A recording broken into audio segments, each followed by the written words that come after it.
Estamos de volta a este cantinho acolhedor que é o VegCast, o podcast que nasceu para dar voz às histórias dos protagonistas da vida real. Que saudade de estar nesse lugar aqui, que saudade de estar com você que está do outro lado. Meu nome é Rafael Malman e eu quero dar as boas-vindas a ela, minha copiloto, minha parceira.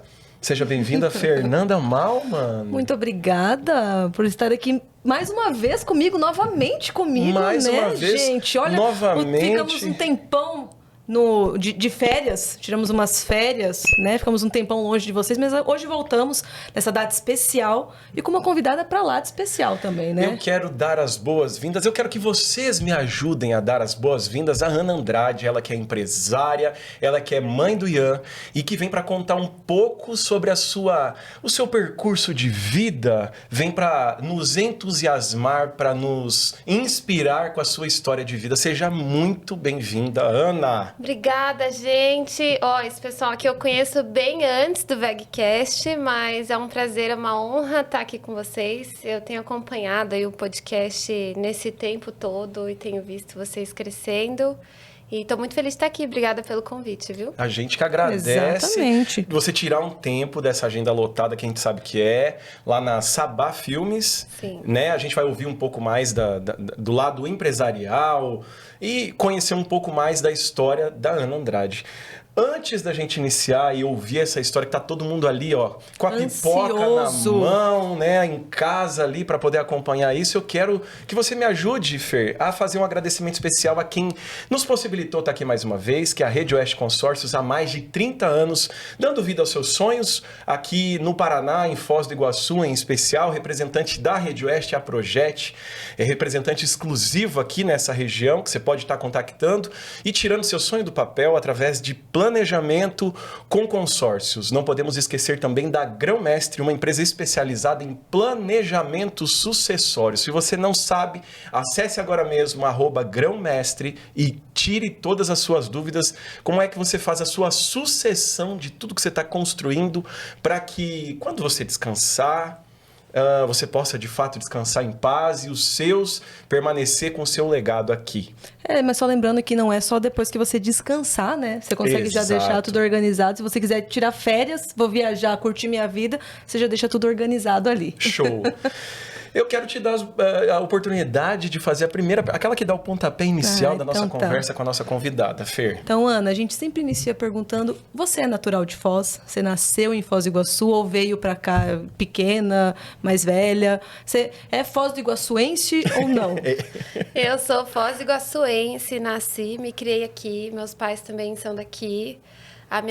Meu pai era da favela do Cemitério e minha mãe...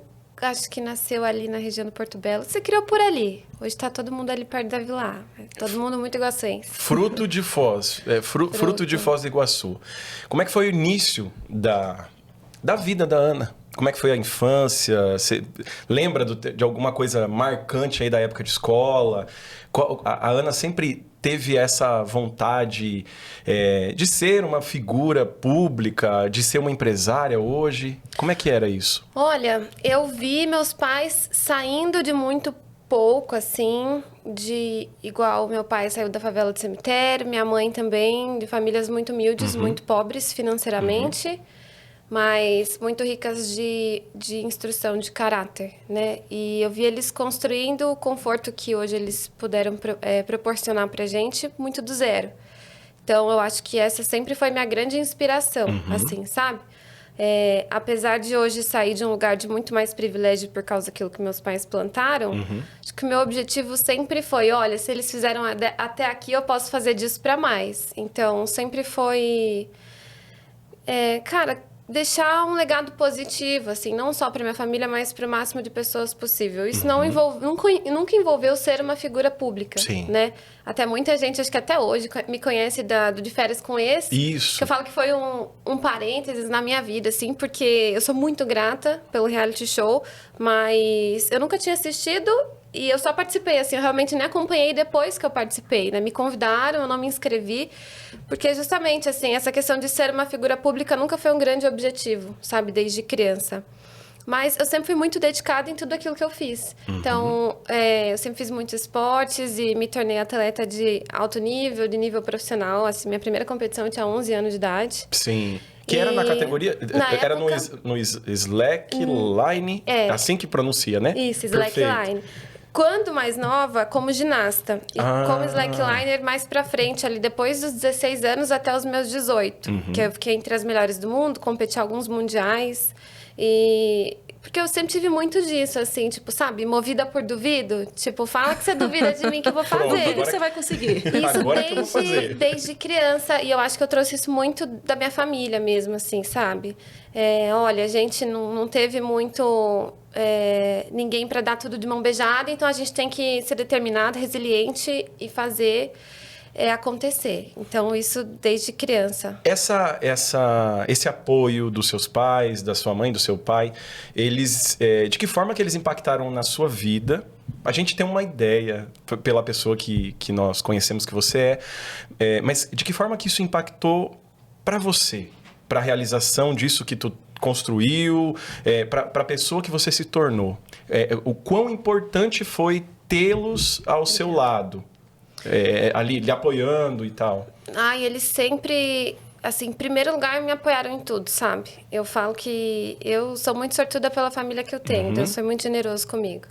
E faz toda a diferença, né? Porque isso forma a gente quem a gente é, quando adulto, né? A gente pisa no terreno que foi preparado pra gente na infância. Então, se não fossem meus pais me apoiando, e minha mãe, assim, eu falo que ela é minha guardiã que Deus deu, assim, em vida. Porque, cara, tudo que eu quis fazer, ela me apoiou desde o esporte. Tem coisas que eu olho pra trás e falo, mãe, como que você me deixava fazer essas coisas quando eu era mais nova? Eu era meio, né, doidinha e novinha, assim, fazendo esporte radical. E depois que eu virei mãe, eu falo, meu Deus, será que eu deixaria meu filho fazer as coisas que minha mãe me deixava fazer? Né? Acho que eu ia infartar. Mas esse apoio dos meus pais, acho que fez toda a diferença, desde o meu negócio até a construção do meu caráter mesmo, sabe? De ser uma pessoa resiliente, da capacidade de dar a volta por cima, de não deixar a peteca cair e de construir uma personalidade, um caráter reto, assim, sabe? Sim. Como ser humano. Acho que eu tenho isso muito deles. Que foi totalmente influenciado por esse apoio, por isso, essa maneira que eles lidaram com tudo, com você. Exatamente. Você não é filha única? Não, tenho uma irmã mais nova. Mais nova. E você sente que esse apoio, ele é igual? Sim. Para as duas? Olha o Rafael querendo criar intriga! Com certeza. Eu pergunto isso porque os filhos... você não é gêmea da sua irmã, então nasceram em momentos distintos. Talvez o momento financeiro de uma era diferente do outro, talvez a condição que o casal estava. É só por isso da entendi, pergunta. Rafael. Isso faz todo sentido. Não, em relação a apoio, assim... total. Ela tem muito suporte no que ela decide fazer. Agora ela tá com seus 18 anos, né? Então tá naquela coisa de pré-vestibular e decidir faculdade. E ela tá sendo super responsável. Ela tá lá em Curitiba estudando um pré-vestibular bom porque ela quer fazer medicina. Então ela tem todo o apoio dos meus pais, assim como eu sempre tive nas minhas escolhas. Sim. Quando ela nasceu, a gente estava na família num momento mais difícil financeiramente, que foi isso que você comentou, isso é real. Isso. Tanto que meus pais sempre fizeram muita questão de eu estudar num bom colégio. Então, assim, a educação para eles era prioridade. E então, tiravam do dinheiro que não tinham para pagar um colégio particular, assim, real. Eu lembro que, tipo, dos colegas, eu era das que menos tinha dinheiro lá, porque era um colégio de, tipo, mais caro, né, sim, e tal. Sim. Nível social diferente. E no início, quando a minha irmã era pequenininha, quando ela começou a estudar, eu lembro que teve um ano que meus pais precisaram escolher, tipo, quem ia estudar. E eles priorizaram a mim porque era mais velha. Sim. Mas eu lembro que meu pai saiu chorando, assim, do colégio, tipo, de ter que tirar ela por um ano, porque ele implorou desconto e não ia dar, sabe? E aí passaram-se alguns anos e quando a minha irmã, na pré-adolescência, na adolescência dela, as coisas já estavam financeiramente melhores na nossa família, né? E eu, na minha adolescência, tipo, minha mãe desfazia a barra das minhas calças pra durar um pouco mais. Sim. Então, a gente viveu um tempo diferente e eu acho que isso faz diferença também no nosso processo, crescimento. claro. Sim, sim. É uma entendeu? forma de se desenvolver, vivendo realidades distintas, até na questão formação de caráter, tudo. Perfeito. Percebeu que tem um sentido? Entendi. A Não, pergunta? não foi intriga. Não foi intriga, teve não. um lapso de tempo ali de diferença dessa questão financeira, que eu acho que faz diferença, tipo... Claro que A faz. forma com que a gente enxerga o dinheiro, né? Eu falo que a minha irmã... Eu faria a mesma coisa se eu fosse meus pais, né? Porque, tipo assim, quando a gente tem mais condição, a gente vai fazer o melhor, Sim, né? claro. E aí a minha irmã teve um tempo mais suave financeiramente, assim, quando ela já estava maiorzinha. Porque no início também era difícil. Mas tudo certo, assim, ela é um ser humano impecável, assim. Eu sou apaixonada, eu que escolhi o nome dela, Angélica. Olha aí, Aham, que na legal. época foi por causa da... Ai, minha mãe deixou eu escolher o nome dela. Eu tinha 7 anos quando ela nasceu. E eu escolhi por causa da Angélica, do Luciano Huck. Tipo, grande significado, né? Podia, mas- podia ter sido pior, podia ter sido Xuxa, né? Sim. Não que a Xuxa seja pior, pelo amor de Não, Deus. amo as Mas eu, duas. né, exatamente, mas é só por, né, Angélica Xuxa, Angélica Mas ficou o nome belíssimo. Maria das Graças Fui eu não que ia. escolhi. Não era da atualidade, né, Fer? Não era da atualidade. Por isso, entendeu, Viu? gente? Não tenta corrigir, meu amor. Não tenta corrigir. Uma curiosidade que surgiu aqui agora. Teve um período, até acredito que devido ao esporte, que você morou sozinha e morou longe dos seus pais. Como é que foi pra Ana ter que ter esse posicionamento? Como é que foi pra Ana ter que decidir isso? É o que eu quero? Lidar com os desafios que eu imagino que não deve ser fácil. Tá longe da estrutura familiar, sabe? Conta pra nós como é que foi um pouco isso. E que idade que tu tinha quando de fato foi morar fora? Eu fui com 18 Aham. e eu fui para os Estados Unidos. Eu já tinha vontade de fazer um intercâmbio com 16 anos, assim, já era algo que eu queria, sabe? E eu aprendi inglês sozinha, eu já era fluente com 14. Aprendi com filme, com música. E meus pais, nessa época, não tinham a grana pra, tipo, me mandar para o intercâmbio. E eu já estava muito boa no meu esporte e fugi com um circo, gente. Um circo nos Estados Unidos me convidou para ir passar uma temporada lá trabalhando, quando eu tinha 18 anos. E aí, meus pais, no primeiro momento, tipo, você tá doida? De jeito nenhum você vai. E aí, essa é uma daquelas coisas que eu não sei se eu deixaria meu filho. Né? Mas com muita conversa e análise, eu acabei indo. Porque, assim, era uma empresa séria. Lá é um mercado do entretenimento que existe muito. Assim como tem o Circo du Soleil, existem outros circos grandes. Estrutura empresarial mesmo. Estrutura grande. Então, tipo, tinham mais de 50 artistas, tinha uma crew de pessoas, assim, enorme também. E aí, eu ganhava um dinheiro bom na época. Então, com 18 anos, eu fui só, assim, fiz tudo com o meu dinheiro, né? Claro. Me mantive lá e tal. Então, foi a oportunidade que eu precisava para fazer o meu esporte, que era algo que eu gostava, fazer um dinheiro e a oportunidade de estar fora do país. Estados Unidos, uma Sim. visão realmente de se projetar para um crescimento maior, desenvolvimento maior. Isso. Foi a oportunidade que você abraçou. Foi. Aí me convidaram para voltar outras vezes. Eu acabei não voltando porque eu percebi que se eu ficasse muito tempo lá, ainda mais esse tempo de, assim, definir carreira ou, sei lá, você estruturar um negócio teu. Eu não faria isso nos Estados Unidos, Sim. né? Sim. Não teria essa documentação e o dinheiro também para você abrir uma empresa lá. Realidade não, isso eu vou distinta, estruturar no Brasil. Então, eu não queria ficar muito tempo lá por isso. Perfeito. E eu nem comentei com ninguém, mas eu recusei agora um convite para ir para um outro tipo de trabalho parecido,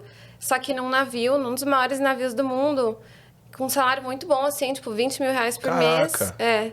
Pra passar uma temporada lá fazendo slackline e tal. Eu falei, não, gente, já me aposentei. Já foi essa fase. Não aposentei, né? Eu tenho capacidade ainda, mas é porque eu realmente acredito no que eu tô construindo aqui, entendeu?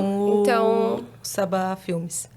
no Sabá, em todo trabalho que envolve a Sabá, eu acredito muito, então eu falei, olha, não vou aceitar essa ótima proposta, não vai ser dessa vez. E aí a gente avança um pouco. Teve a questão da visibilidade que você falou, não buscou, mas ela aconteceu. Eu acredito que essa questão da visibilidade, do reconhecimento nacional, ele de fato é uma coisa que quando você está voraz na busca disso, talvez não acontece. Mas no seu caso você não estava buscando e aconteceu. Como é que foi Porque, sendo assim, bem sincero, pra mim, você é a mesma pessoa que eu encontrei uma quarta-feira, sabe assim, a mesma pessoa que eu conheci. Você teve uma evolução como pessoa, como profissional, tudo, mas é a mesma pessoa. A essência mantém a é mesma. a mesma. Tive a oportunidade de conhecer os seus pais e tal, essa questão do caráter, o seu pai brincalhão, a sua mãe mais séria, sabe assim, tudo isso a gente pôde acompanhar. Mas como é que foi pra você isso? Porque tu chegou ali, até em número de seguidores, de tudo, foi um boom que aconteceu. Como é que foi isso pra você? Olha, foi muito bom a nível de aprendizado, sabe? Porque foi muito rápido e apesar de eu não estar exatamente buscando aquele mundo e ainda mais de reality show, né? Que tem muita essa coisa de subcelebridade e eu acabei indo para o Rio e para São Paulo muitas vezes a trabalho e eu conheci, assim, foi ótimo, mas teve um lado frustrante, sabe? No sentido de... Eu conheci muita gente que estava na mídia, porque o reality show ele é extremamente midiático, né? Ele é uma mídia... Assim como outros reality show, ele é um público muito aberto, então é de todo tipo de gente. E aí, eu tava muito nesses lugares. Depois disso, nesse boom, quando deu, assim, muito seguidor. Então, tinha muita publicidade. A gente ia para São Paulo, ia pro Rio. E aí, alguns amigos do meio. E aí, encontrava gente lá, a gente cai. E eu achei que é um mundo meio... Tem mais pessoa ruim do que gente boa, sabe? Eu acho que é um jogo de interesses ali... muito... Que não coube pra mim, sabe? Então, esse foi o lado frustrante. E também teve uma outra coisa. Todo mundo no início que participou do reality show, eu não digo não só da minha temporada, mas eu vi que a gente ganha muito seguidor, mas a gente não tem muito conhecimento com o que fazer com isso para ganhar dinheiro. Então, a gente achava no início, eu digo a gente porque eu vi outras pessoas perto de mim passando pela mesma coisa. Que pronto, agora eu vou ganhar dinheiro, agora eu vou mudar a minha vida, eu vou mudar a minha realidade. E não é assim. Tanto que eu vi pessoas, assim, 1, 2 anos depois, quebrando a cara e voltando pro mesmo... Tradicional, do que já zero, fazia. Entendeu? Caramba. Só com mais seguidores. É aquela famosa métrica da vaidade, né? E eu passei esse tempo inteiro querendo entender isso. Por que eu tenho 500 mil de seguidores e tô fazendo tanto de dinheiro por mês e uma pessoa com muito menos seguidores está fazendo muito mais dinheiro? E aí, a partir disso, eu passei a estudar mesmo e mergulhar nisso para saber, tipo, como que eu consigo transformar isso numa renda, sabe? Sim. E então... Foi esse susto, assim, sabe? Primeiro a gente acha que vai ser muito bom no começo. Porque tu começa a ver aquela explosão, aquele resultado, e de repente o resultado era... Assim, talvez não conseguiu a conversão de monetizar aquela audiência que tu tinha. Seria basicamente essa a ideia. Porque a gente não tem conhecimento para isso, né? E também porque não é uma audiência necessariamente muito qualificada. Sim. Você nem sabe o que você vai vender ali para aquelas pessoas, entendeu? Sim. Então... É isso, a gente sai de lá achando que vai ficar rico, e aí... É verdade. E aí você vê, tipo, não é bem assim, né? E também o meio social ali, midiático, me incomodou um pouco, sabe? Tem pessoas muito legais, mas também tem gente que é um porre, sabe? Aí eu prefiro ficar bem de boa na minha. Bem de boa em Foz, quietinha. Tipo, tem que valer muito a pena, assim. Sim. É legal que você também tem acesso a pessoas... Eu tive acesso a pessoas incríveis, sabe? Sim. Mas também, É os dois lados ali. Os dois colocando na balança não compensa. Não compensou. Assim, compensa se assim, eu puder conhecer o Caetano Veloso, entendeu? Aí pessoas assim, mas... Não, eu digo com todo respeito mesmo, sabe? Infelizmente, no mundo da mídia tem gente que só se relaciona por interesse, entendeu? Tem muita sujeira nos bastidores ali e tal. Isso não tem tempo pra isso, né? E aí, eu acho que chega no ponto que tu retorna à Foz e tu idealiza o seu negócio, a sua empresa. Eu acredito que foi basicamente esse tempo ali, né? Que você retorna e idealizou. Como é que surgiu a ideia de montar a Sabá Filmes? Como é que nasceu isso em você? Essa é a linha do tempo. Tá melhor que eu, gente. Olha, minha memória... Foi isso. Foi logo depois desse grande ponto de interrogação. Como que eu vou usar minha rede social para monetizar? Perfeito. Porque apesar de fazer publicidade, eu vivia isso. Então, tipo, eu via gente com muito menos seguidores, ganhando bem mais com a internet. E eu falei, bom, a publicidade sou eu fazendo com que outras empresas... transformando a minha audiência em clientes para outras marcas. Então, eu vou ter a minha própria marca e transformar a minha audiência em clientes meus. Nesse meio tempo, quando eu estava pensando em abrir o meu próprio negócio, não sei que cargas d'água deu na minha cabeça que eu estava em dúvida entre uma produtora audiovisual e uma marca de roupa. Tipo, eu nunca mexi com nada em relação à moda, né? Mas eu trabalho com audiovisual desde os meus 16 para 17 anos. Eu já prestava serviço para produtoras locais daqui de Foz. Sim. Então, geralmente eu estava na frente da câmera, eu era modelo também, com 15 para 16 anos. Mas eu estava sempre na frente da câmera, mas sempre fui muito curiosa, assim, com o que acontecia por trás. E tanto que no reality show eu falo que eu fiz muitas amizades do pessoal da produção, assim, que eu adorava fuçar e saber o que estava acontecendo. Entendi. E aí, eu tenho um grande amigo, João, que ele é cineasta já há mais de 10 anos. E aí, a gente se juntou ali, ele estava insatisfeito com a produtora que ele estava trabalhando na época, e eu tinha um dinheiro guardado para investir num negócio. E aí, eu decidi investir em equipamento e abrir a minha própria produtora, que no início eu era só produtora audiovisual. Produzia vídeos com altíssima qualidade. Me especializei muito nisso, fiz vários cursos no Instituto de Cinema de São Paulo e etc. Bastante mesmo. Mas, junto com toda a demanda de vídeo, hoje existe demanda por distribuição de conteúdo e estratégia no digital, né? Então, a pessoa produz vídeo, 99% das vezes é para soltar na internet, né? Ninguém mais compra espaço na televisão. É muito caro e não vale tanto a pena. Assim, em casos muito específicos, né? E aí eu falei, não, eu tava deixando, assim, dinheiro na mesa, porque eu pegava toda a demanda de estratégia de marketing e mandava para outras pessoas que às vezes nem prestavam serviço satisfatório. Falei, não, vou abrir esse leque de serviços aqui na minha empresa e vou prestar um serviço que eu acredito ser o melhor, né? E aí foi o que eu fiz. Hoje a Sabá, ela produz conteúdo de altíssima qualidade e desenvolve estratégias para a internet, estratégia para digital. Até porque, pegando um gancho disso que tu tá falando, a grande audiência hoje tá literalmente na palma da mão, né? É isso. A hora que você se posiciona, que fala, realmente consegue ver que está deixando dinheiro na mesa, deixando de atender isso e passando para profissionais que talvez não conseguissem entregar, essa é uma sacada realmente muito boa que você teve para poder canalizar isso. E eu vou pedir agora para ser inserido o @, da Sabá. Eu quero que tu fale para o pessoal que tem curiosidade. Com certeza tem empresários vendo aqui, vão lá ver o material. Deixa eu falar qual que é o @, Ana.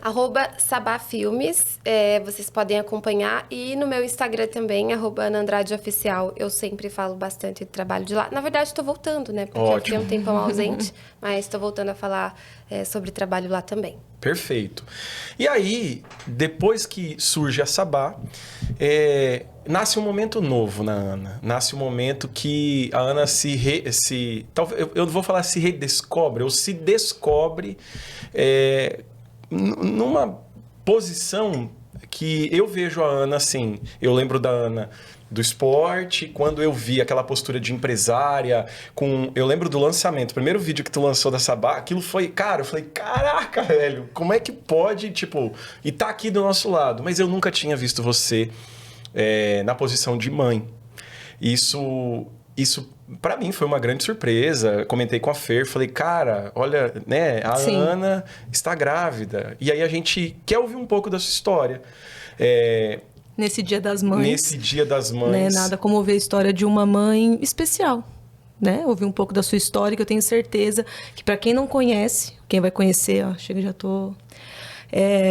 vai saber um pouco mais da história dessa mãe incrível. Ana, o que eu quero iniciar aqui perguntando para ti assim, como é que foi para você descobrir, como é que foi receber a notícia que você estava grávida? Você planejou isso? Não planejou? Aconteceu? Conta pra nós isso. Bom, o Ian não foi um filho planejado, mas ele foi um filho desejado.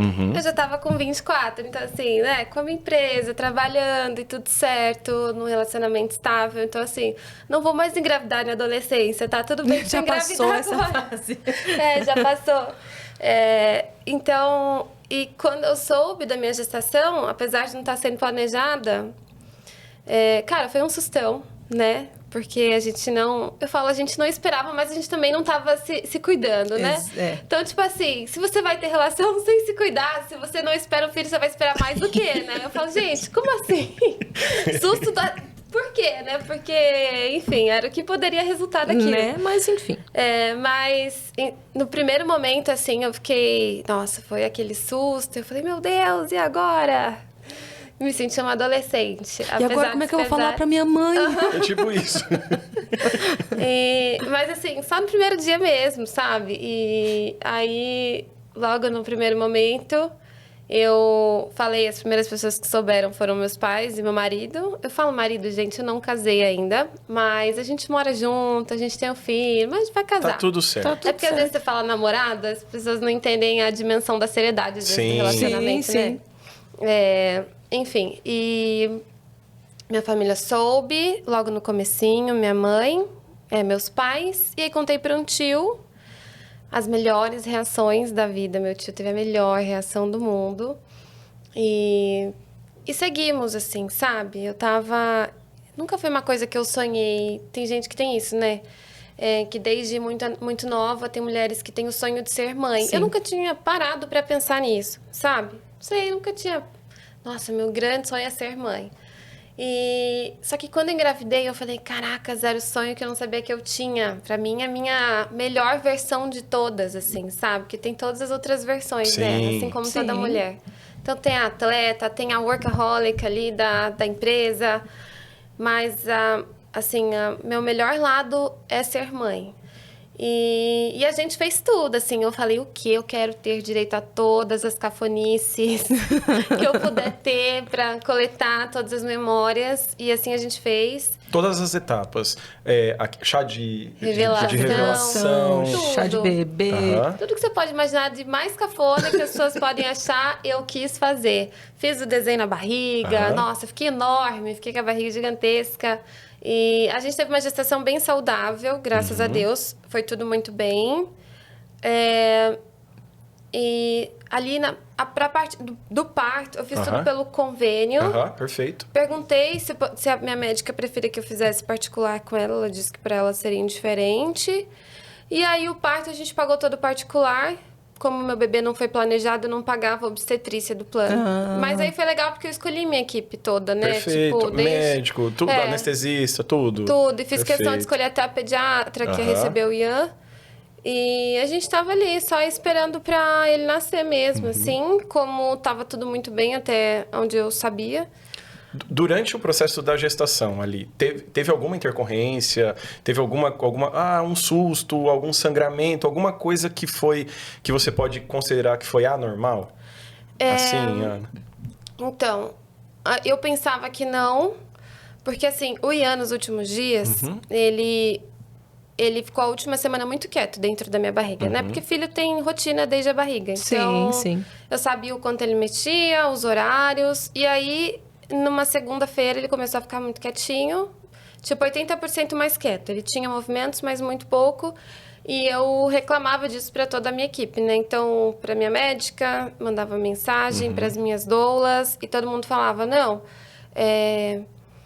ele não pode estar parado. Ele mexe, interage com ele e tal. Se ele mexe pouco, tá tudo bem. A minha médica falava que era normal, Isso, tu lembra... Se você conseguir trazer a memória, em que semana que foi isso? Que é, sei lá, 32ª, você lembra? 39. Já era na semana 39. Tá. E aí a gente tava realmente, tipo, esperando um parto a qualquer momento, né? E... Tu tinha feito a escolha naquele momento por uma cesárea, ou por um parto normal. Na verdade, a gestação inteira, a gente se orientou muito sobre. Perfeito. E nas minhas condições, a opção mais saudável era ter um parto normal. Perfeito. Entendeu? Então, falei, bom, se é a via mais saudável... Vamos por essa. Não tem essa questão muito de cesárea, mas tipo assim, não, melhor é fazer uma cesárea porque você tem uma indicação real de cesárea. Perfeito. Tudo bem. Mas se a via mais saudável era normal, também não tenho medo da dor, assim, sabe? Vamos que vamos, tô pelo mais saudável. E assim seguimos. Tava reclamando que o Ian tava muito quietinho. O percentil de tamanho dele deu uma diminuída também, até no último ultra. E eu mostrei isso pra minha médica e ela falou, olha, é normal, tá tudo bem, ele só vai ser um bebê menor que a média, mas não tá num tamanho, tipo, de subdesenvolvimento, né? E realmente não, ia nascer com 2,6 kg. Só que como ele era um bebê grandão no início da gestação, a gente pensava que ele fosse nascer com 3, tralalá, entendeu? Então, esse é um ponto de observação. E aí temos também, e que na hora foi, tipo, não foi ligado um alerta sobre isso, do percentil dele no final. E também o fato dele estar muito quieto na última semana, e que todo mundo falava que era normal, inclusive a minha médica obstetra, que acompanhou todo o pré-natal, né? E ele se manteve quietinho aquela semana inteira. Isso da segunda-feira, na quarta eu consultei com ela, eu já queria ter feito ultrassom na terça, por exemplo. Sim. Eu falei, não, vou esperar, na quarta eu já tenho consulta direto com a médica que está me acompanhando. Ela, no consultório, ouviu com aquela caixinha, que não é ultra, os batimentos, estava batendo o coração e ele estava encaixado na minha bacia já. Aí ela falou, olha, ele está encaixado na tua bacia e tal. Projeção de parto tá no ciclo normal aqui. Para os próximos 2 dias aí, não é para passar muito disso. E aí, assim, seguimos. Isso era uma quarta. Eu acho que na quinta noite foi o último movimento dele que eu senti. Na sexta de manhã eu acordei, aquele barrigão gigantesco, mas 0 movimento, né? 0. Então, assim, eu lembro que eu sempre falava. Brincava. E aí acordei, de manhã ele sempre mexia muito. E aí eu sentia até onde estava a perninha dele, assim, eu mexia e, tipo, ele não respondia. Não estava reativo ali. Não, 0 movimento, 0 resposta. E aí eu, mais uma vez, reclamei, 7 da manhã, mandei mensagem, ela me respondeu, tipo, era 11 da manhã quase, ela falou assim, almoça e vai até o pronto atendimento, se ele come um docinho e vai até lá se ele não reagir. Aí cheguei lá e essa parte é bem tensa, assim, porque eles me mandaram direto pro cardiotoco, né? Aí foi muito, assim, engraçado não foi, né? Mas na hora eu sentei, eu tava com blazer branco. Coloquei o blazer no meu colo, porque grávida tava enorme e nada ficava direito.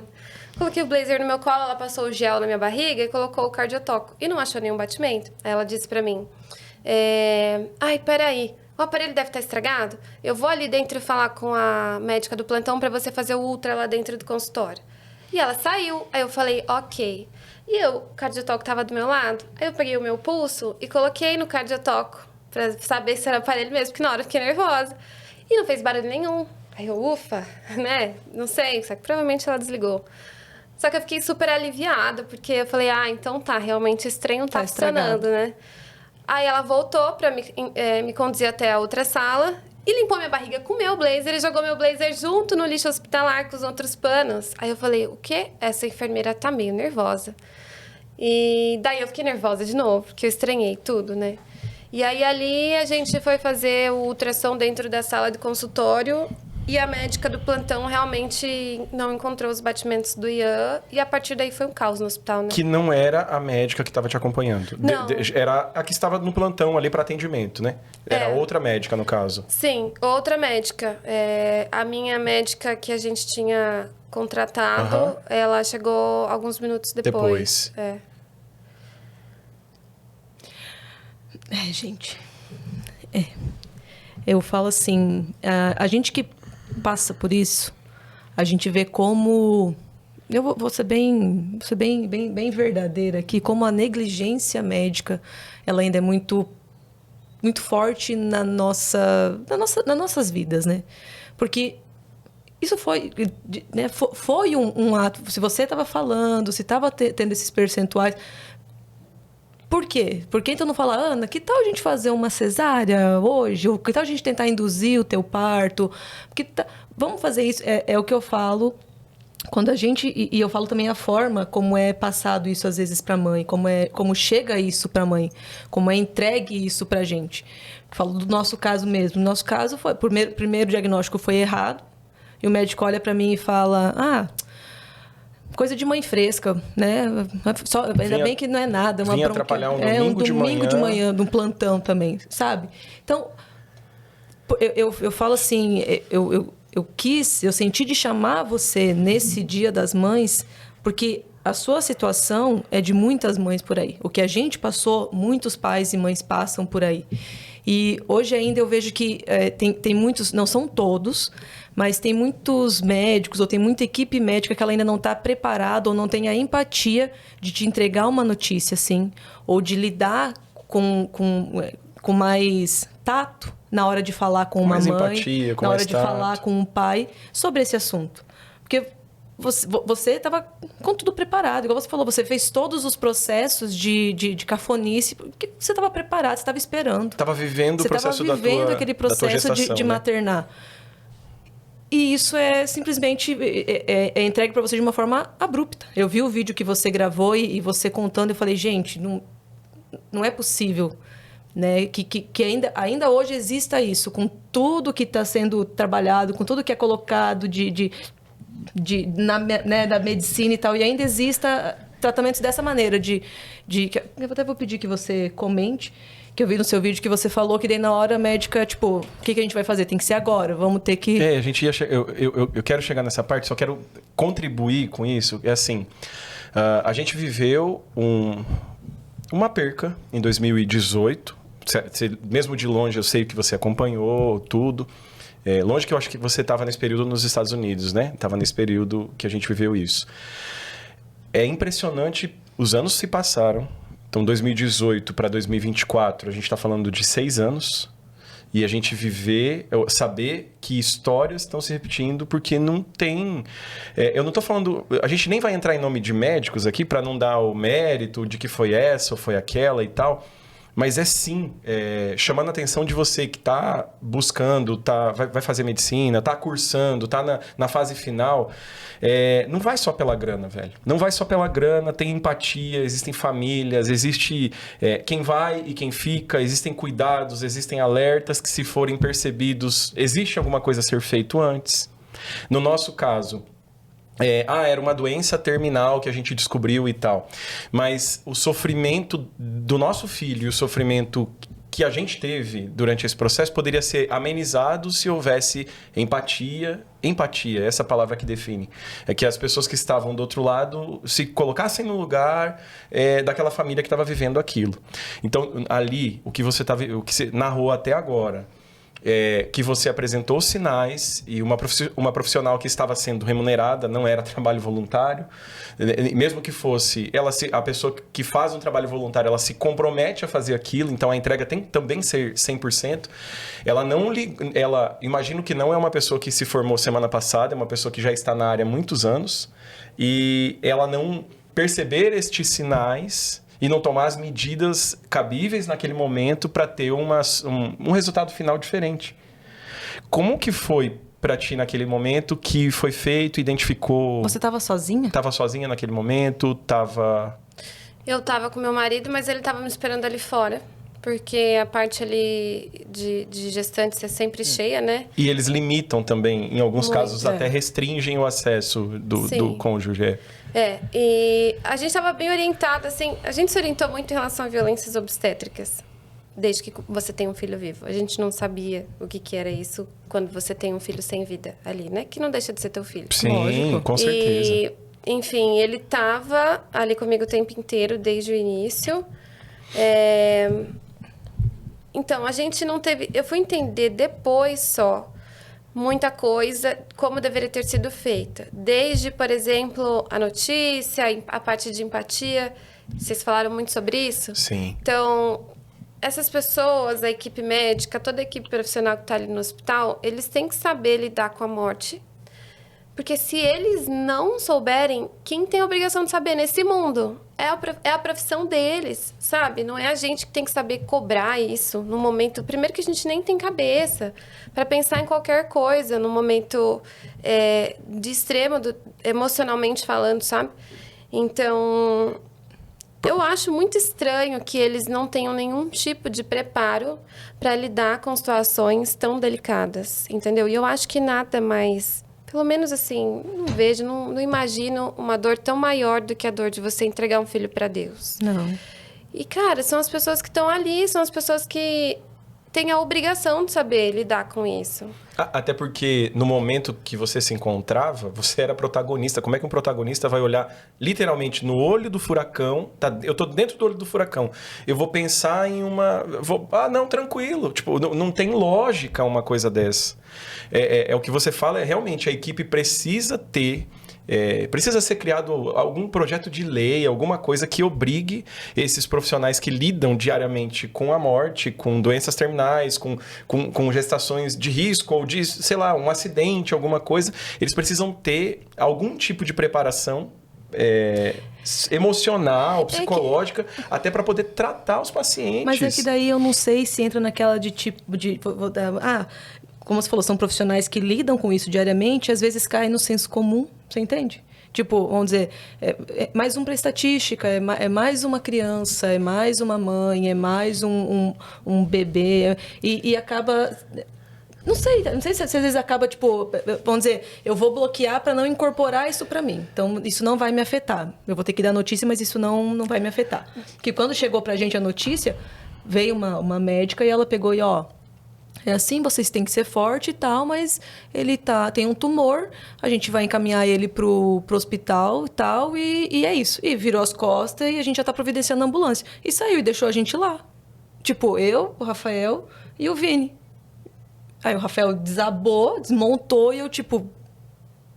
E agora? Sabe o que eu faço agora? Porque o Vini tava na maca, deitadinho. Só que aí que tá. Quando eu pego e falo que tem que existir... E é uma bandeira que eu tô erguendo, eu tenho certeza que tu compra isso comigo, você compra isso comigo, do que existem, a gente viveu e a gente conheceu, sabe, Ana? Em São Paulo, sim, no hospital que a gente ficou, no GRAAC, a gente encontrou pessoas que sim tinham empatia, que sim sabiam entregar as mensagens, sabiam conduzir toda uma situação para que aquilo fosse a menor dor possível. Porque, igual tu falou, não tem dor maior do que entregar um filho para Deus, devolver um filho para Deus. Né?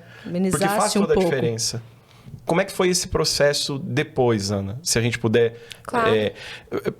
Você recebeu a notícia, a médica fez o exame e constatou que não tinha mais batimentos. Eu estava deitada ali, ela fez ultra, não achou os batimentos do Ian. E aí ela olhou para mim e falou... Não tô achando os batimentos dele, eram pra estar aqui, ó. Ela apontou assim na tela e tal... Aí eu entrei em desespero, né? Tipo, aí eu levantei da maca...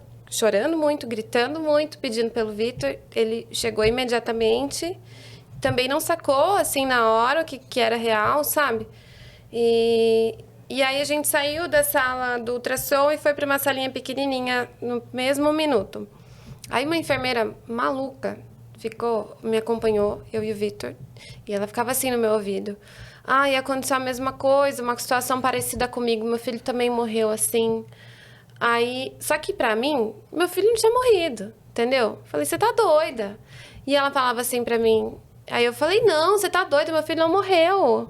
E aí ela falava, não, seu filho morreu. Eu falei, não, você tá maluca, eu não quero. E ela ficava falando, sabe? Foi enlouquecedor, assim, na hora. Eu falei, Vitor, pelo amor de Deus, tira essa mulher daqui. E aí, porque eu tava em prantos, gritando muito no hospital. Imagina. E, assim, caí, sabe? E aí... E foi assim, no primeiro minuto. Essa foi a abordagem, entendeu? E eu nem tinha tido nenhum laudo, nenhuma... Assim, não recebi nenhuma equipe multidisciplinar. Ou que fosse a minha médica vindo, sabe? Me dar essa notícia. Porque eles ainda queriam que eu fizesse mais um ultrassom numa outra empresa que tinha um equipamento mais... melhor. Moderno, mais avançado, alguma coisa assim, pra ver se eles ainda encontrariam alguma coisa. Então, na minha cabeça, tipo assim, nesse ultrassom aí tá tudo certo. E, assim, uma abordagem péssima, sabe? E logo depois disso, aí quando a gente fez esse último ultrassom mais avançado, que ele não diagnosticou os batimentos mais uma vez, eu desabei de novo, porque eu não tava... você perde a noção do tempo, né? Eu perdi a noção do tempo, assim. Você fica... Não sabia sabe o que estava acontecendo. E aí, no meio desse furacão, a minha médica chegou. Mais uma vez tentou ouvir, de novo não ouviu. E em questão de minutos, ela olhou para mim e falou assim, vamos induzir o parto. E aí eu falei, ué? Agora já assim? E aí eu falei... Cara, na minha cabeça, a única coisa que se passou foi como que eu vou ter o parto normal dos meus sonhos para ter o meu filho sem vida no meu braço. E era o que eu pude, naquele momento, assim, pensar. E um trabalho de parto, você não sabe quantas horas. Aqui se vai ser 10, se vai ser 20. E a dor física de um trabalho de parto, a grande recompensa dela é o teu filho ali no final. E você precisa estar psicologicamente muito bem para conseguir encarar aquilo. Pelo menos para mim, sabe? O que eu penso. Então, eu descartei, assim, a possibilidade de fazer um parto normal, de induzir aquele parto e quis fazer uma cesárea. Eu penso que talvez, se eu tivesse uma orientação melhor, saísse daquele momento da tensão, Cara, do desespero mesmo, assim, sabe? Sei lá, fosse tomar um banho, qualquer coisa. Talvez eu decidisse ainda assim por fazer uma cesárea. E talvez não, sabe? Porque eu conheci projetos que lidam com mães de natimortos e eu entendi como deve ser. Sabe? Que chega uma pessoa que sabe lidar com a sua dor, que ela vai falar, olha, se você quiser fazer um parto normal, a gente vai fazer do jeito que você sonhou, a gente vai te ajudar a parir esse filho, a gente coloca a música que você quer, a gente vai estar aqui do teu lado.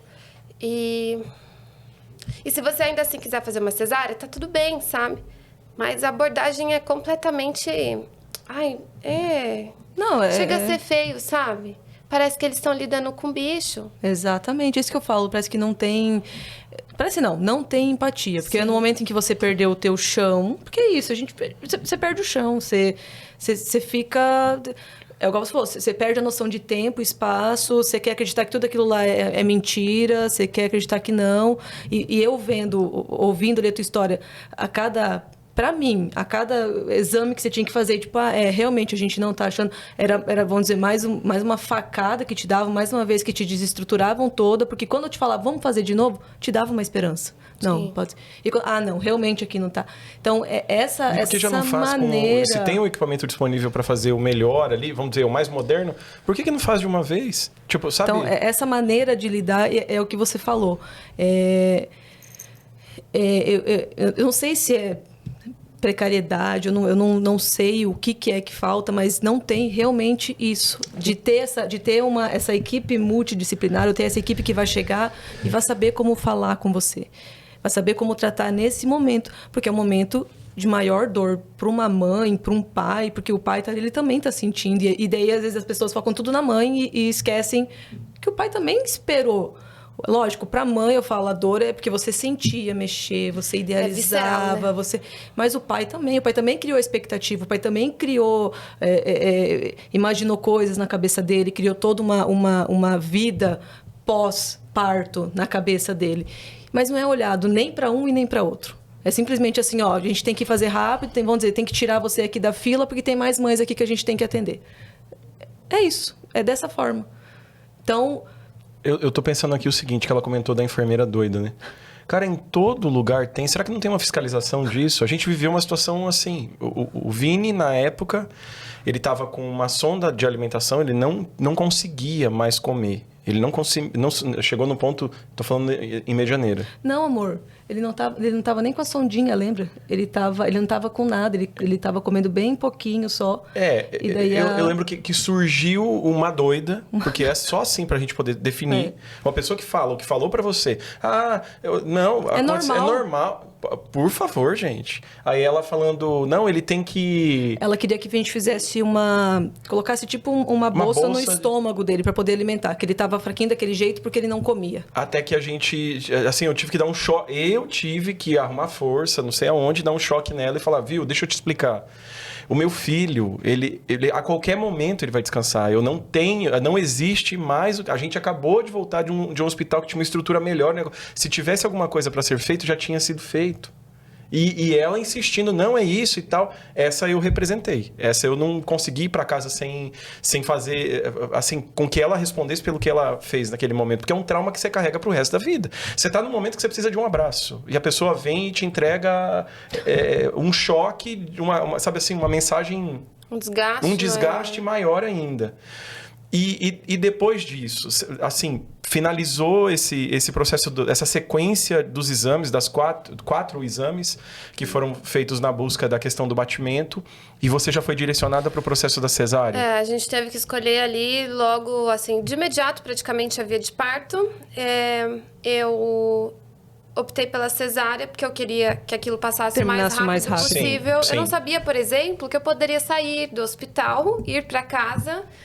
Não, acho que assim, colocar a cabeça no lugar já é demais. Não, mas dá uma... respirar. E, enfim, não fiz nada disso. Logo, Seus de pais já imediato, estavam lá? Meus pais, minha família chegou antes mesmo da médica. São, assim, são meus tudo, sabe? Sim. E meu pai foi um desses também que não acreditou no primeiro momento. E fiz o meu parto, cesárea. Eles queriam... Sabe o que é muito louco? O tempo inteiro eles tentam tomar decisões por você. Então, por exemplo, vamos induzir o parto. Não, mas espera aí. A gente não sentou, você não me avisou. Sabe, ninguém chegou... olha, aconteceu isso, a realidade é essa. Os teus direitos são esses. As formas mais adequadas de proceder são essas. Isso nunca existiu em nenhum momento. Ali, eles queriam me sedar pro parto. Dormindo, né, no caso. Ah, por quê? Porque é um momento muito traumático para você. Não, mas eu não quero estar dormindo. Eu não podia, depois eles viram, não, você realmente não pode estar dormindo porque não tem um tempo mínimo de jejum, vai ter que estar acordado.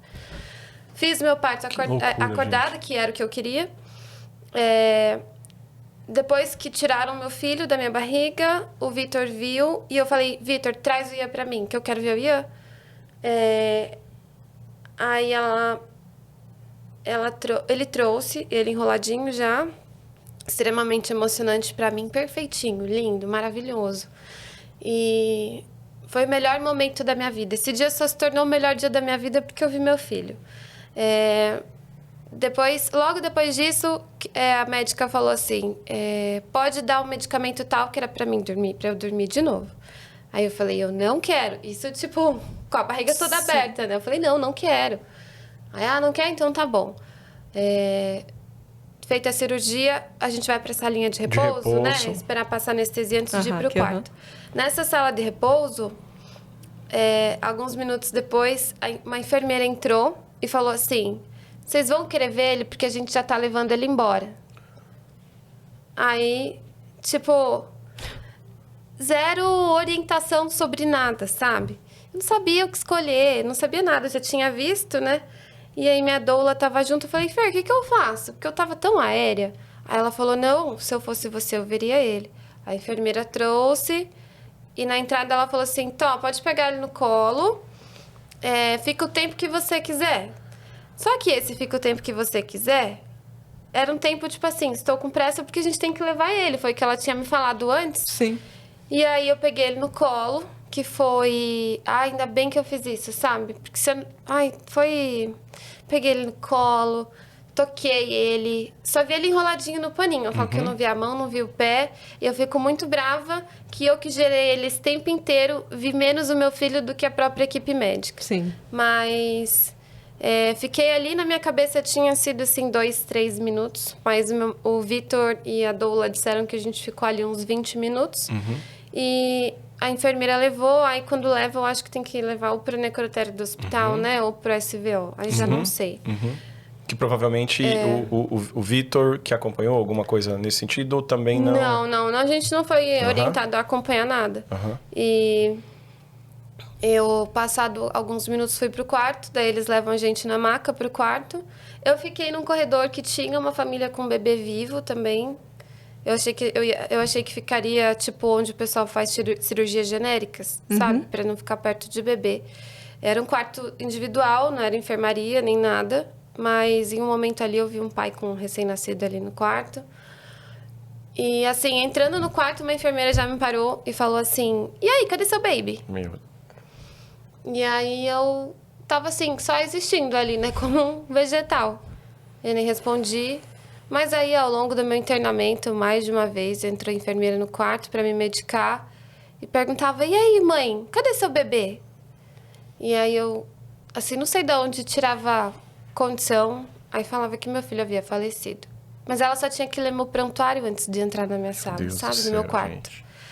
E aí teve uma hora que minha mãe saiu do quarto e deu um esporro ali geral. Porra, vocês não podem só... Ih, falei palavrão. Pode falar. Vocês não podem só ler o prontuário antes de entrar no quarto pra não... Assim, não é não falar sobre meu filho. É não perguntar se meu filho tá vivo, sabe? Porque já é doloroso demais. E eu só tava ali internada, eu queria receber alta o quanto antes Só queria pra ir gente... embora, sei lá, voltar pra... tinha que fazer o enterro, né? As pessoas esquecem que a gente ainda tem esse passo, né? Quando a gente fala que perdeu um filho. Meu Deus, isso aí, eu não sei o que é isso, né? Não tem palavra que traduza ter que passar por isso. Não. É contra o ciclo natural da nossa vida, né? Os filhos têm que enterrar os seus pais. Você sabe que quando meu pai faleceu, eu lembro, e isso eu lembro assim, nitidamente, eu lembro da minha avó. A minha avó não era aquela mãe amorosa, não era. Mas o meu pai foi o primeiro filho dela, que eu saiba até então, né, dos vivos, vamos dizer assim, foi o primeiro filho que ela perdeu, que faleceu. E eu lembro, eu tinha 18 anos na época, eu lembro de ver a minha avó desesperada, tipo, chorando. E ela falava, o meu Paulo. E meu pai não era o filho favorito dela. Meu Paulo, tal, não sei o quê. E eu lembro que eu olhei, eu pensei assim, falei, cara, tá aí uma dor que eu nunca quero sentir. Nunca, nunca. Porque eu via o desespero da minha avó. E quando a gente passou por isso, eu lembro que do nosso filho, eu peguei e falei, eu não quero velório. Tipo, saiu, eu falei, não tem nenhum parente longe que tem que vir ver, não tem nenhum irmão que tá não sei onde que precisa vir ver, eu quero que seja o mais rápido possível. Aí, não, o cemitério tem uma norma que tem que ficar pelo menos 1 hora. Então, é pelo menos 1 hora? Então, é 1 hora. Foi até na época meu irmão que foi atrás de ver caixão e tal, eu não fui. Essa parte do funeral e tal? Foi meu irmão e minha mãe que foram atrás de ver, eu não fui. Eu e o Rafael, a gente foi pra casa, que a gente tava em Medianeira, a gente foi pra casa da minha mãe, a gente tomou banho, eu arrumei já as coisas, tipo, falei, eu quero sair do enterro dele e eu quero voltar pra casa, eu não quero ficar aqui. Na época a gente morava em São Paulo. A gente morava em São Paulo, eu falei, eu não quero ficar aqui, porque se eu ficar aqui, vai ficar vindo gente, ai, como é que você tá? Eu não quero ouvir ninguém me perguntar isso, porque, tipo, como é que eu tô? Eu quero morrer, me leva junto, eu tô destruída, eu não quero que me perguntem isso. Eu só quero encerrar isso e quero ir pra onde, tipo, não conheça uma pessoa só e pronto. E a gente fez isso, a gente pegou, sepultou ele lá, beleza, terminou o velório dele, o sepultamento dele, a gente entrou num carro e a gente foi pra São Paulo. A gente chegou em São Paulo, ele foi enterrado num domingo, a gente chegou numa segunda, a gente dormiu aquela segunda inteira. Na terça de manhã, quando eu acordei, eu fui no guarda-roupa, que a gente dividiu o guarda-roupa, era a parte minha, dele, do Rafael. Eu peguei todas as coisas dele, guardei tudo, todas as roupas, tirei tudo do guarda-roupa, todas as roupas dele, brinquedo que tinha na casa, eu guardei tudo. Ficou tudo num quartinho que tinha, tipo, se você entrasse no apartamento, você ia ver foto, mas você não ia dizer que um dia teve uma criança lá. Eu guardei tudo. Ah, mas por quê? Essa foi a reação dela, que é isso. Entendeu? Pra mim, foi isso, foi esse o meu momento. Foi isso que eu consegui fazer. Foi isso que eu resolvi fazer. Só que eu sei que tem mães que não. Eu sei que tem mães que vão conservar. Eu sei que tem mães que vão demorar um tempo para tirar. E eu falo assim, independente da idade que aconteça, independente de... o filho pode ter igual meu pai. Meu pai tinha 48. Não importa. A dor de uma mãe ou de um pai que perde um filho... ela não tem como você descrever. E eu digo mais, independente da reação, tá tudo bem. Cada ser humano é livre e ímpar para poder reagir de uma forma, cada um vive aquele luto de uma maneira, de uma forma. Cada um tem um tempo, né? Eu vejo muito isso. o ter que respeitar o tempo de cada mãe, de cada pai, de cada família. Não adianta eu querer chegar e falar, Ana, tá, hoje já faz, sei lá, faz 1 ano já, você não tem que chorar toda vez que você fala dele. Meu, a pessoa não sabe. Aí, às vezes a pessoa vem falar, nossa, eu não imagino. E eu não quero que você imagine. Porque a dor que você sentiu é uma, a dor que eu senti foi uma. E não são dores iguais. Teve uma pessoa que veio conversar comigo esses dias, que eu até vou mandar o vídeo para ela. Vou mandar esse vídeo para ela, que ela também perdeu uma menininha, uma filhinha de 3 anos. E ela veio falar comigo, não fazia 1 mês que a menininha tinha falecido. Ela, como é que você fez? Tipo, como é que você conseguiu? Eu peguei e falei para ela, um dia você vai conseguir também. Só que você não tem que apressar o teu processo de luto.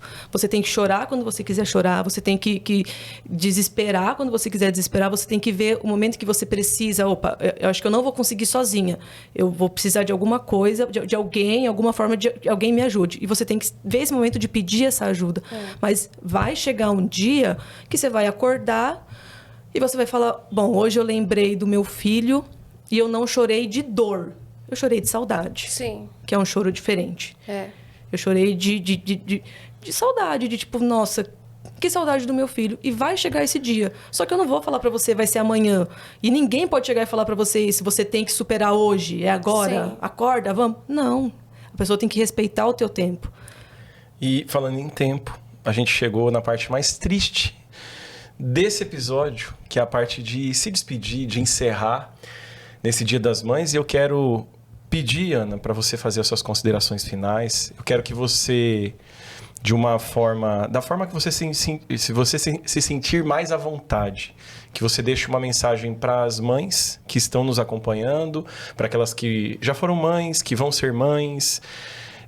Deixe as suas considerações finais. Eu sei que essa 1 hora ela passou assim. Sim. Faltou coisa pra gente conversar. Pode ser que a gente gere uma nova oportunidade de sentar e fazer uma outra conversa, mas eu quero que você deixe as suas considerações finais.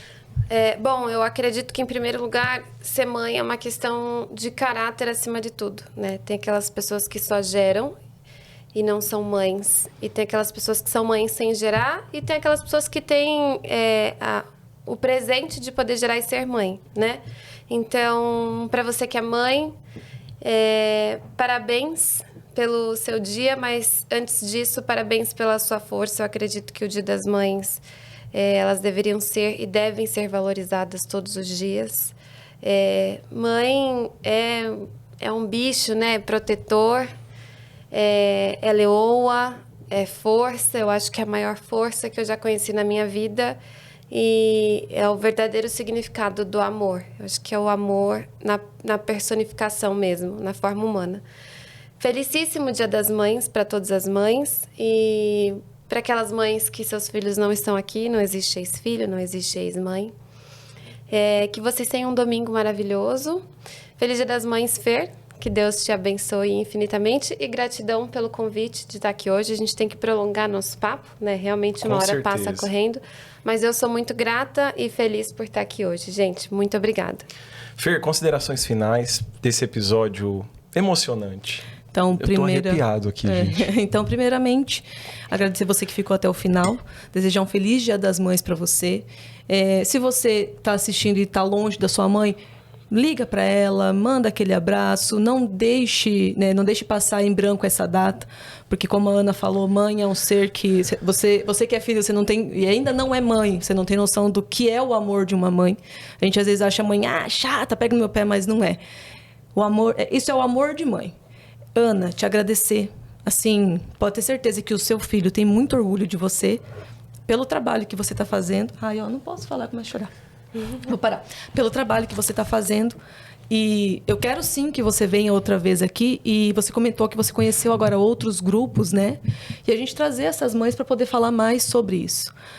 Para conhecer essa rede de apoio. Porque isso não é um caso isolado. A gente sabe que não é um caso que acontece uma vez a cada não sei quanto tempo. A gente sabe que todos os dias tem mães perdendo filhos, seja por negligência médica, seja por alguma fatalidade, seja pelo que for, mas todos os dias tem mãe perdendo seus filhos. E isso, a pessoa, ela tem que... eu acho muito importante essas mães saberem que elas não estão sozinhas, que elas têm uma rede de apoio, se elas precisarem, que... como é que eu faço? Preciso conversar com alguém, porque às vezes não se sente à vontade. Tipo, como é que eu vou falar com meu marido, se ele também está passando por isso? Como é que eu vou falar com a minha mãe? Então, deixo minha rede social aberta, a Ana também tem a dela. Mães, vocês não precisam passar por isso sozinha. Tem outras mães que viveram isso e que conseguiram superar. Não é fácil, não é um momento que vai ser... Vou acordar, vou dormir, hoje, amanhã eu vou acordar, vou estar bem. Não, é tudo um processo, mas existem formas de amenizar esse processo. Então, te agradecer, te desejar um feliz Dia das Mães, tá? Que, como você falou, não existe ex-mãe. Então, você sempre vai ser a mãe do Ian.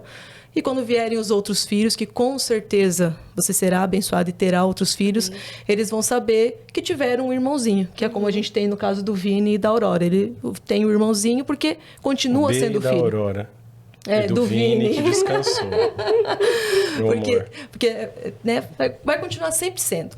Aqui a gente trouxe para você de como forma de agradecimento e também de Dia das Mães. São tulipas, eu pesquisei, elas representam o amor perfeito, que acho que o amor de uma mãe para um filho, ele é isso. E também o renascimento, né? Que quando a gente passa por uma tragédia, a gente tem que se reinventar, a gente tem que buscar forças para realmente renascer de uma realidade que a gente não esperava. Então, para você... Gratidão, eu amei, são lindas. Ana, nós agradecemos demais a sua passagem pelo VEG. Eu tenho certeza que tudo que você contou, cada detalhe, vai agregar muito na nossa, já agregou na nossa e vai agregar em cada uma das pessoas que esse vídeo vai chegar. Minha parceirona de vida, obrigado por mais um episódio. E para você que é mãe de arco-íris, de cristal, de todos os tipos de filhos, para você que é pai, né, que existem as pães por aí, eu quero desejar um feliz Dia das Mães. Para minha mãe também, aquele beijo. E chegamos ao final de mais um episódio. Até a próxima. Valeu! Tchau, tchau!